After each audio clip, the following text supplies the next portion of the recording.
His Excellency the President-elect, Mr. John Dramani Mahama, say Ghana's education is in crisis. President Mahama calls for national forum. Mr. President-elect, Ghana's education is not in any crisis. In fact, Ghana's education is the second best education in the whole of Africa. Oshe Mr. Ramamuya, we every Business Insider Africa. Oshe Masiya says and also free Financing Africa reports. And these are some of the sources when it comes to Africa, and say correct information, facts and quite a juma. Business Insider Africa in any moment say the best ever fact any juma ope source the correct factor. Business Insider Africa number 1 and number 2. Samsung Africa Financing Africa reports almost so. And over to our phone. No akogogo, no search for Business Insider Africa on best quality education, top 10 countries the best quality education in Africa. But now for our phone, no check it, and you see Ghana is number 2. It is so. His Excellency John Dramani Mahama. On what basis? And I would not say Ghana's education is in crisis, because all the indications and indicators lecturers say Ghana's education is the second best quality education in the whole of Africa, 54 countries. And to say Ghana education is number 2 with the best quality education in the whole of Africa. No? So according to John Dramani Mahama, Mr. President-elect say it's in crisis there. Then one more that a 50-20 day quad year. I think one more is in so Mr. President-elect, yenim say complain or start here nyende. But yes, well, if you want ma untimi me kama ni nyadwuma, because obianim say Ghana's education nansi ya hwe eye obuasi sectec nkola omo ye dialysis machine powered by solar. Dialysis machine powered by solar. Can say world can say robotic competition kono Ghana ekokodi first. It's about the saying Abeka Chiefs that education is in crisis. Mr. President, where the corner Sambra Bium. I think where and your President Mahama the photo. Because the Mamincho a car I want free SHS Musu who show Biba and no pay real and yeah easy. And nipa when and say no be there cassette and anado. Missy wow be cassette and anado bia so you are going to pay because Sunday when easy to President Mahama say almost mean say I understand and easy. And then is so why Baba and look at how feeding is expensive. How feeding is expensive. Now be a chombasa could do any part me and could draw no cassette any power. Who be a cassette and adore and who so you will not see this today. Better a yanibia about because on the paya dia or say you men send it the beada because this I saw way free way and who can easy. And easy, but on that they are going to a body so bashan is upon Musio. Said the ATB or Baya Manafe, Ghana for Muslim Mumpe. It's okay, Mumpa, aha, and a Mama say, no, so about to us. But it's all by no calculating out to me to us. And you're no fault because it is not easy, and you're easy. Ghana for Muya Bonya, be say, Bonya, hey, Radian Coupon. I feel like crying. I feel like I don't even know how I should even say this. Nentoni Pasum. They say there's a politics time I come. Internal politics are some, but this is reality. I'm just telling you, say this free SHS was something that was disturbing the man. But what you shano hosaka say or no or beya no maka say why you free SHS man I have intinu. Wa from Modrianika, alpha mu hostel ka, alpha mu mumbanta dieka. Who can do this? Company the system is not there. In fact, MPP, NDC for company Masima Mike. Abrocha, it is not there like that. I am for day school. Any day school, I understand. Because it is not easy. This man has killed himself for you. Woba, Ajankabiba, now Musa Kasatiano. I am not against be say the mom pen no, it's okay, yam pen no biom. But no, say who be kasatiano no. Be very mindful. Be very, very mindful. Because onipa ya dia yen saying dinda. Nanado has done well. She says free when kwano kaso or the a factories and all this sin dying baby and ye 9 kitwa no besi. And anya project kitwa no beti me. But I say obia only be a biba on timinko school. Then you will stand there, sit somewhere and say papa we anya dia. Who ankasano who bibi because I had the corner and pa de pa. And therefore, you don't want anything good for Biba. That is how it is.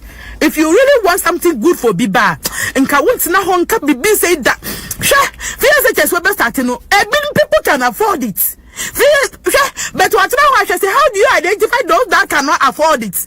And what shall I say, okay, you can identify because you can say Krasia, a Kras will be a no yajuma, no, bet me to the bus school fees, and no chromo be so hard to be to be cry. And tell me, I do there, my minion flat, no African in the bar and joy, no here in the bar and joy. Oh, when you are one classroom because there will be a Scadiba to me quite mota, or Yanni Babet me quite mota, or Scadiba Prempa, or Yanni Babet me Prempa Manaye. Down for now in future na baba network na timia boye we say we don't want no problem. I am not going to condemn say ade amoka no eye anamu mpe anamu pe eno de ye but say wo betina ho abo papa ni dim boni dia. Be very mindful, be very very very very very mindful because e ho asotwe e ba ho ama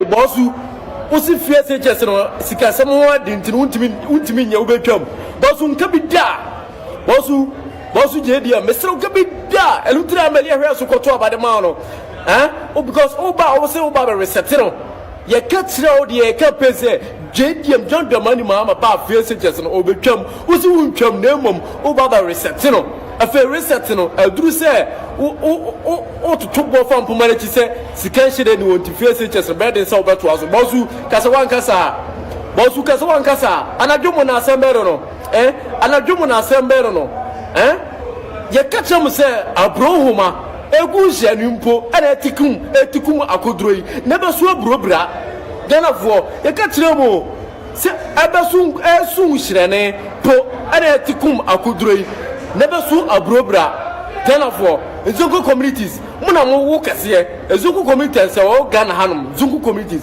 muna mo wo kase ba mo susu na mo koto aba no ma bosu se bosu mda no ma certificate teachers because kwa ne se mo dwane sem ho akwatwe kwa ne se eno ma ho adin amomo school nim kwa ne se mo dwane sem like nidia de dwane ne nye de dwane nye papa Amelia one baba ana mo yo so koto aba de ma bosu no bosu so oba sika some word into no face teachers no oba be twam bosu misra untwam because me do ho yawo enu na Zungu communities re hwe so aw ma to aba ma omunua no aw ma to aba dia ma wo Assemblies of God ni se brabedi o manga na de shikonkoro so na se bi o waba ena light sem de light of free bedum no ena free chese no ena sika sem ho akwa atwe sika ni ho etino utimi to bosu bua utimi ga so betwa free chese nim hwe bosu betwam debi bosu eni enya sa eni sa agro no eni ni sa agro no bosu ni sa agro no yene na akufado o hwe hun se ahiafo awisia eni mobro hunfo adoso entino won timi hwe on school inside of the free centers ne de ba na wona won timi hwe on school no nso etima de akobi ahiafo ne esikafo nyina be de ebeko school pe bosu si free centers ne de enya on de oba reset no ampa Ghana fo ahwe so ato aba ma de oso oba reset free centers no afere bosu ba ka ese sikasem ayedin e Ghana etu o betwa free centers bosu kebi da bosu menye bi da so oba betwam Bozuka 2026 enka ehwa ye nto about 2026 sabelusu ye nto about 2028 but 2026 na ka odi nkunya ato na ka wulusu sa kotrafi bozu sabe oba betwa face chesrim bozu menye bida hwe enka bida kasa wan kasa hwe Ghana fo ye ka kiremu Ghana ye ka kiremu suantie ene onwom atikopo Ghana for 20 any on one etikopo. Yes, oba betwam, also oba reset he. obi si trodo fama toa ededa hono no o enno eneda hono amanya mehu ene me beye den susu na ede ene nam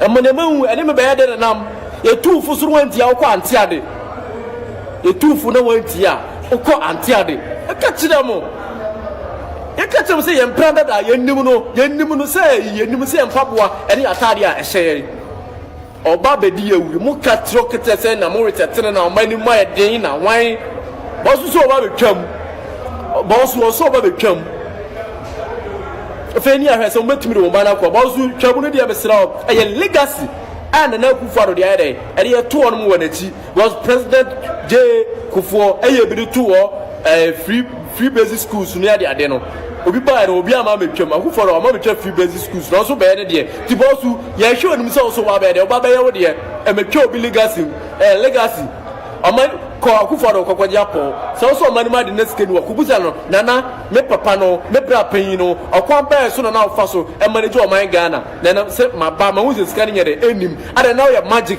now your de ko ne honum e ko japo ye go sukunu kwa uni ma de a utimi bo apo ala utimi busa onua e de na ofa so etwa asa akwahyiwe ma so we work do info na yese ko na Kufuor na ase eja opa menua panyin e kwa ba so na ofa so de bu Ghana na mani so am tetanteta na won kire na jai se na lighting sense wire printing bedroom light na fie se just scan no mani mti mba me twa fie bosu bua kabida bosu bua. MPP has significantly mismanaged the energy sector. They kept the lights on by accruing a debt.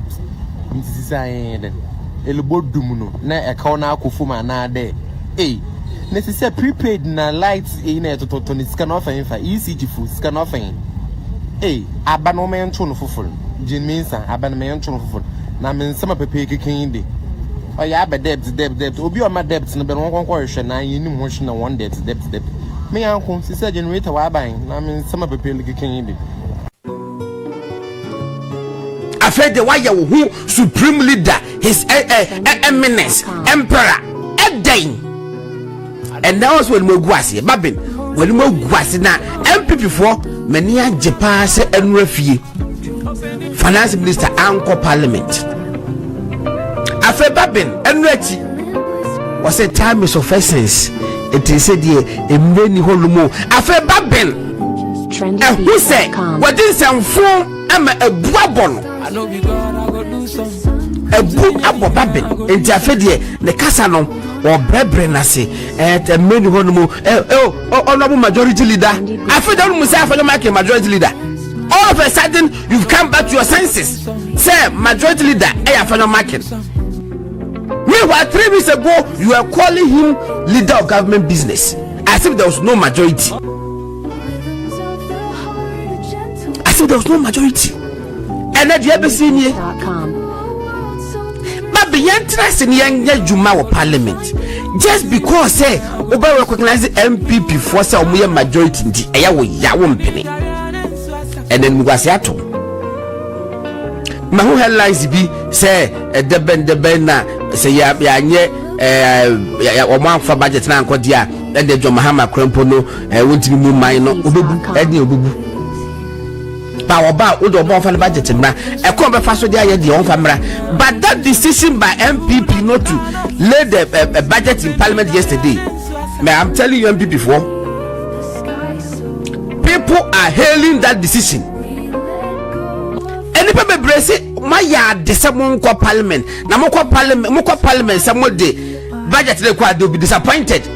And for me, by my grapevine, you know. The young answer for me so Mufanko. Mama Mufanko.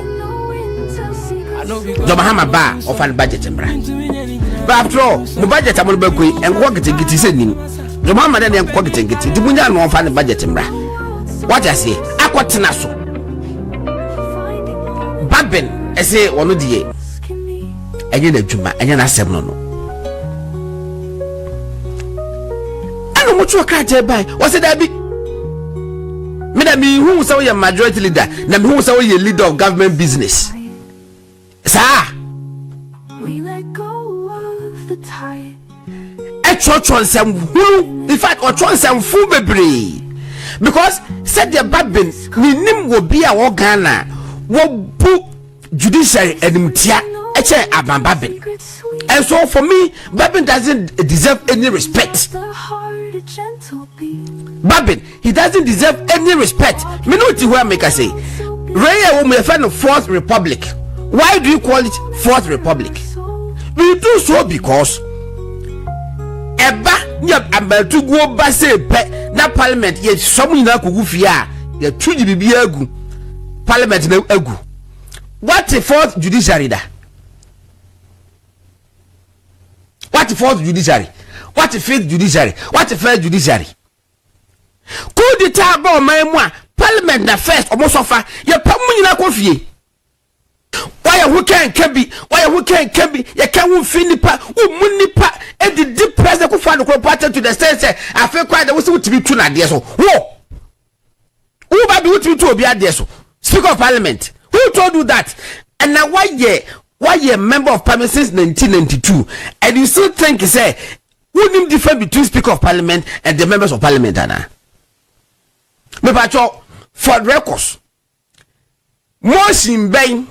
And the Speaker of Parliament at the other Parliament da. Members of Parliament and the moving motion at the BB Batuho, a taboo BB, a make a statement, and my woo speaker, engineer Bahua, you just make a ruling. People don't go to Parliament to go and listen to speaker. We go to Parliament to go and listen to debate from members of Parliament who have been voted for.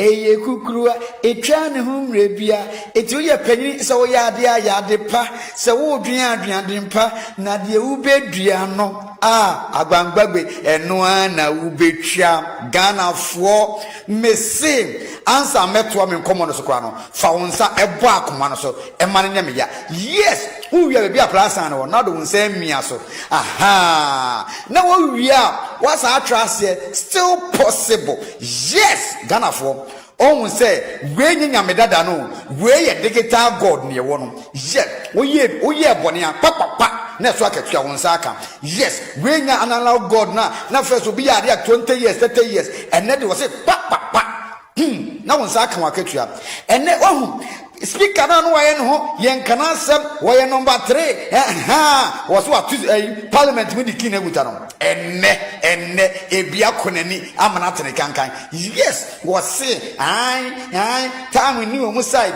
eni tre be ya yenye ne tantem na ka won pesi kakra no mfa nkodi bronya ai o peska di bronya o de baka de sama we onwere Ghanafoɔ ho wonu ane pese minkum nyantina na wo yesa no enne ebuobo won me say ebuobo misum nya huhuyo me say ana Ghanafoɔ no a mokoto ahadwumafam koto aba edi tia na akufo do aban no me say ebuboba nyakopo so wuta na katua di bre obi ase na nyuma sitie eti aba mokoto no we fan say on the 7th December no me say January kope March mubenya so aketua ebuboba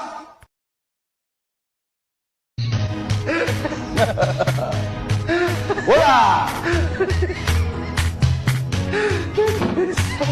Sopada, tepede, uro, takodo, rapata, pata, perente, ponza,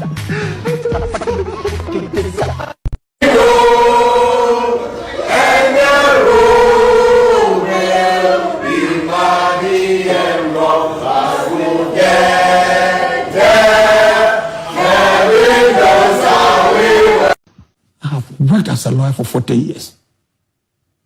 40 years, he was not born. He has property other places that I can't afford. He has never worked in his life, except being a minister. Well, he's been a member of parliament. That's all. Record, okay, right. He has not on his own done any work. I've been a member of parliament. I didn't acquire 12 years.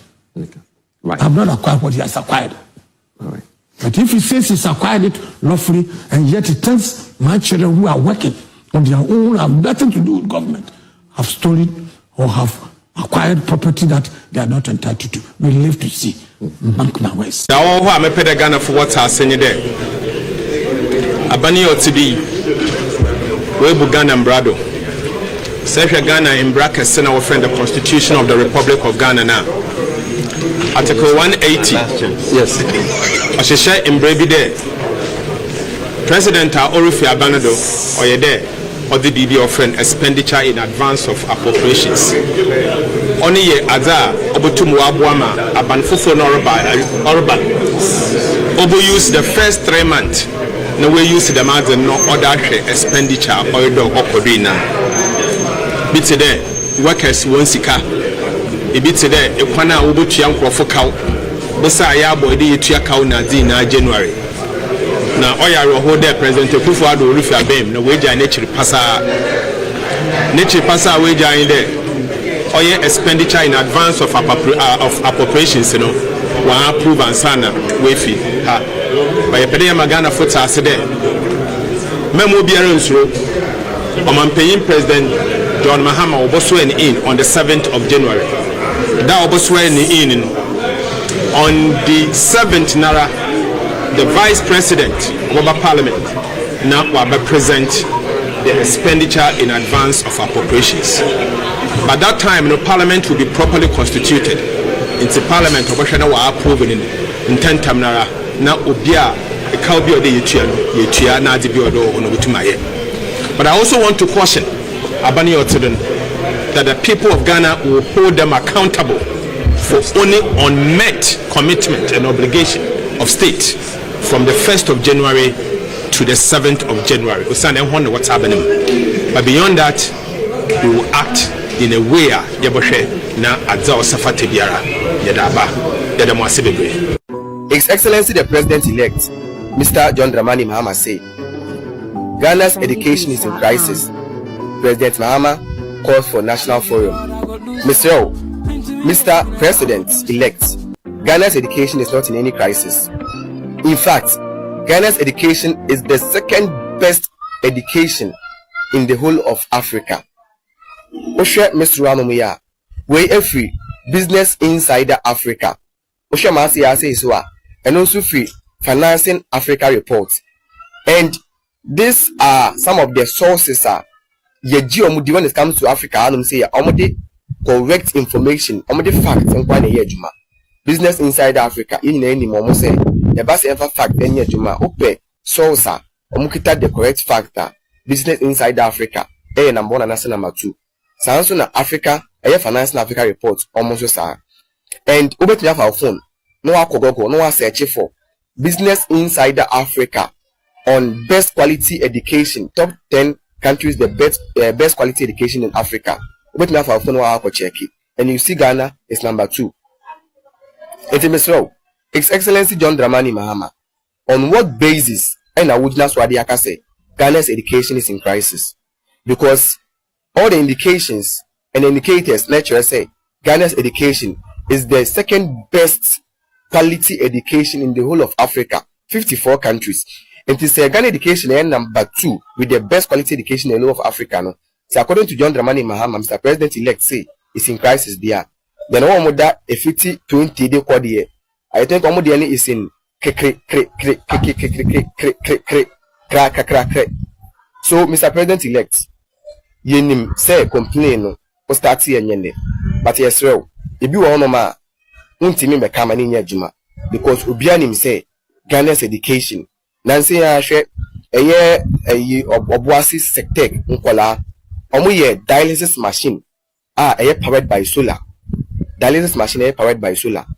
Can say world can say robotic competition kono Ghana ekokodi first. It's a ban saying our education is in crisis. Mr. President, ready here.